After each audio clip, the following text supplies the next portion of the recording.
driving the Saudia Williams returned to Grand Prix prominence at Belgium's Zolder circuit on Friday. By setting the fastest time of the day in the closing moments of the opening practice, Jones, currently lying third in the championship table, finished the day fractionally in front of Didier Prioni and Jacques Lafitte, with Williams' teammate Carlos Reutemann in fourth place.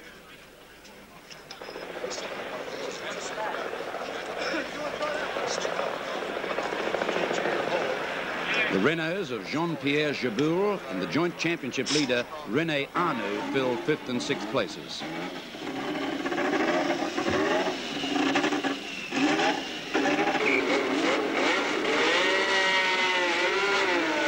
Cars leaving the pits now for the race.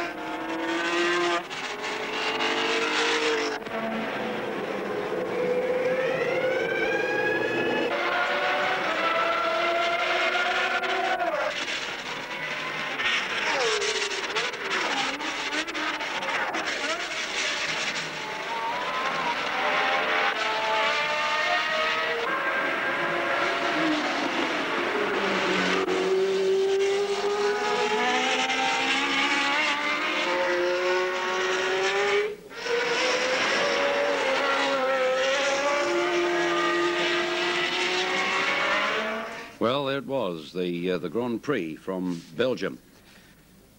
Ilona Slupianic of East Germany set a new women's world shot put record of 22.36 metres in Yugoslavia on Friday. The previous record of 22.32 metres was held by Czechoslovakia's Helena Fibengarova. Let's have a look at that attempt now. The women's world shot put record is something which has been associated with the Eastern Bloc since the days of the Soviet Union's Tamara Press. Now there's a new name to remember, because on Friday, at a meeting in Celia, Yugoslavia, blonde Ilona Slupianic of East Germany, a good deal more sprightly than Tamara, broke the world record with a throw of 22.36 metres, a put which appeared to be based more on timing than brute strength.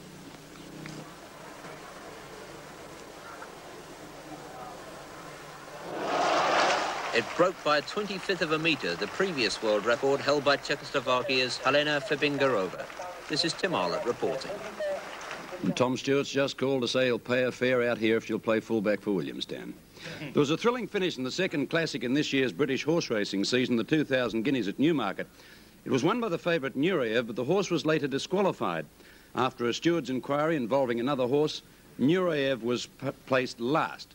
One of those ridiculous decisions that are made by many racing officials throughout the world. Let's have a look at this event again. Just hits the front from Taufan and Known Fact. On the far side, there's to figure and Night Alert. They're coming into the dip now, and Nureyev is the leader. Being pressed now on the stand side by Known Fact and by Posse, who are finishing well, finishing better than Nureyev. And here comes Known Fact on the stand side to take the lead from Nureyev. No, Nureyev fights back. Nureyev gets it on the line. Nureyev by a neck. In second place, Known Fact. Posse is a close third, and then Night Alert. Well, like me, you're probably wondering first how they could take the race away from the horse, and secondly, what ridiculous, in fact, stupid rule could ever place the horse in last position. It's just one of those unbelievable things that happen in other parts of the world. We'll go to tennis now. And Britain's veteran tennis player Mark Cox booked his place in the final of the Dubai Classic with a straight sets victory over second-ranked Australian Rod Frawley in the semi-final on Friday. Both players defied the seedings to reach the semi-final stage, Frawley winning all three of his round-robin matches earlier in the week against fellow countryman Mark Edmondson. Victor Amaya of the USA and Seljuko Franjevic of Yugoslavia. In the semi-final, the Australian came up against unexpectedly good serving from the British David Cup star, who, like Frawley, has adapted his game well to the demands of the ultra-slow Dubai court. In the first set, Frawley broke Cox's serve to take a 4-3 lead, but the Briton broke back immediately and took the next two games, and with them the set by 6 games to 4. The second set went to a tie-break, and with Frawley being unlucky to get an unplayable shooter off Cox's serve at 3-4 down, the former British #1 took the set 7-6. and 7-3 the victory in the tiebreaker.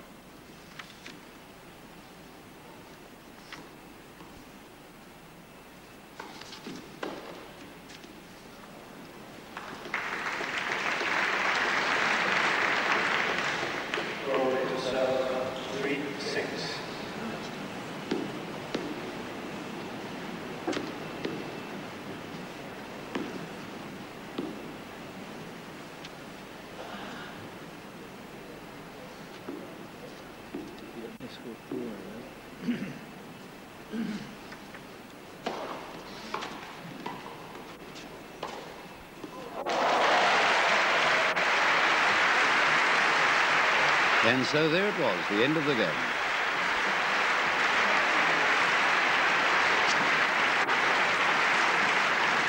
The British Rugby League showpiece, the State Express Cup final at Wembley, London, has had its guest of honour, the Queen Mother, who watched her first rugby league match in her 80th year. The crowds gave her a great reception when, before the match, both finalists, Hull and Hull Kingston Rovers, were presented to her. The final was a local derby, and Rovers made a fine start with a try in the 10th minute by Steve.